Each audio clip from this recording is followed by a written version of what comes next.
You are listening to the Central Indiana Sports Report, episode 157.5.1, our boys basketball weekend preview for the Madison-Grant Argyles. Michelle Garmon of the Tipton Tribune and Elwood Call Leader co-hosted. Our guest was Madison-Grant head coach Josh Hendrixson. You're listening to the Central Indiana Sports Report with your host, Greg Mengels. Welcome, basketball fans, to our Madison-Grant boys basketball weekend preview. Going into the weekend, Madison-Grant is 4-7 on the season, 1-2 in the CIC. They've lost 7 of their last 8 games. Madison-Grant hosts 6-6 Eastbrook in a CIC contest on Friday. The Argyles beat Eastbrook 71-56 last year, but the Panthers are playing really well. They're 4-2 in their last 6 games and have recent wins over Oak Hill and previously unbeaten Taylor. It's the only game this week for Madison-Grant, but starting next week, they play 2 games every week the rest of the regular season. Earlier Friday, we released our game of the weekend featuring Blackford at Frankton, with interviews with Blackford head coach Aaron Daniels and Frankton head coach Brent Brobston. Also earlier today, we released our combat sports report with Hanson Crafton. He does an amazing job with that. And our daily report where we go through everything Central Indiana sports related, high school, college basketball, and that's every single day. Coming up later Friday, we'll have previews of Tri-Central, Oak Hill, Alexandria Western, and LaPel. Our Tipton and Hamilton Heights weekend previews are coming Saturday morning.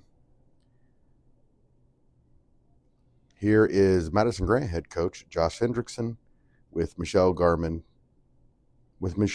helping me ask the questions. Looking at your schedule, you've kind of got put together an interesting schedule here. Very busy in December, 1 game a week here in January, and then really busy again in February.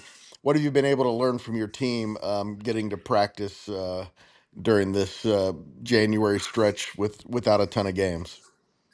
Well, I've honestly learned for a team that we really need a lot of work skill wise. We've been getting after and handling the basketball against ball pressure, getting a lot of shots up.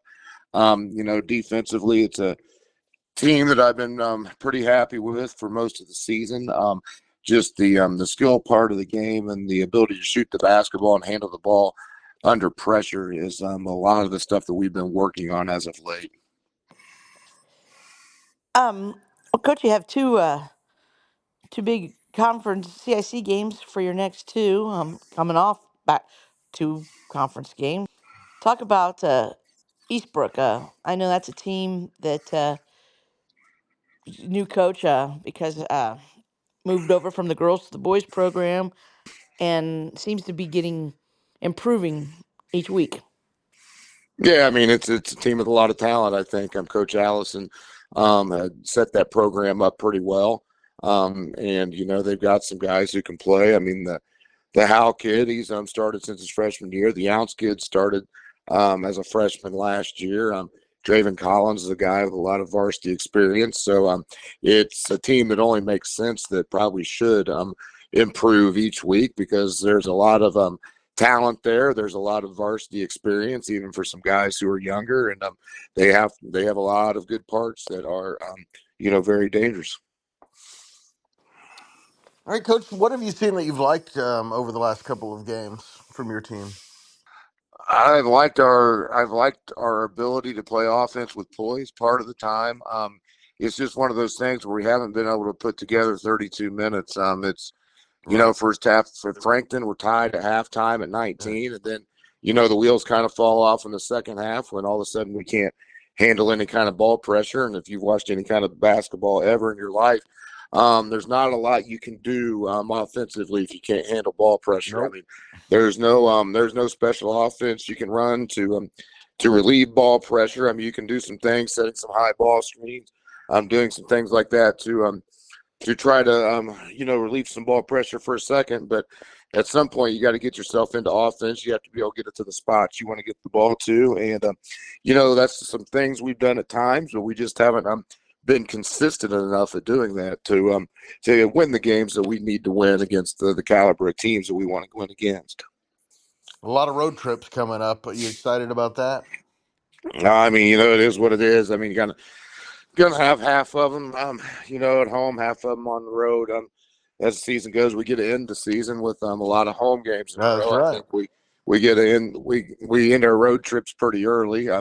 It kind of fell that way because of a reschedule with the Shenandoah game. There was going to be, a stretch of road games there. It got a little bit bigger with rescheduling Shenandoah. But, it's one of those things where we know half our games are going to be on the road, half of them are going to be at home. It's just it's a little strange how the schedule got set up this year due to some people not honoring contracts or canceling contracts or not knowing they had a contract. I'm still not sure which one it was. So we had we had a little bit of a different schedule than we thought we were going to have when the season started. Obviously, it's something that's going to be addressed at the end of this season to try to get this balanced out a little bit more. But, that's where we're at right now. It's not like college. It's not like the NBA. We're not changing time zones or anything. So you go on the road 10 or 15 minutes away. I mean, there's kids in our district that live farther away from our school than that. So That's true. it's not really that big of a deal in my mind. No, and there's nothing that says that you can't be better on the road than you are at home. So Yeah, I mean that's absolutely true. I mean we can do the same things at home that we do on the road, and hopefully that's right. we'll start improving at some of those things we need to do better to get W's. Thank you for listening. Please go like, subscribe, or follow us at SoundCloud, Spotify, Amazon, Apple, or YouTube so you don't miss a single segment.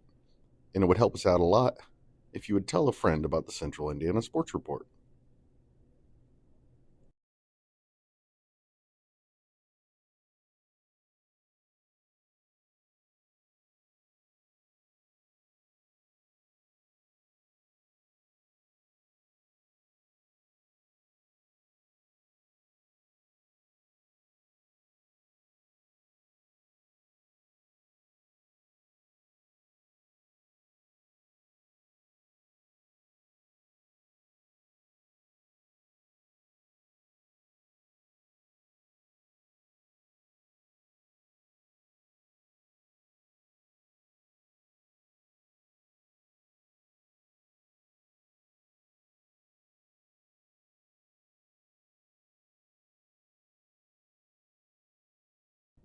The Central Indiana Sports Report is a product of ITG Media and I Love Susie.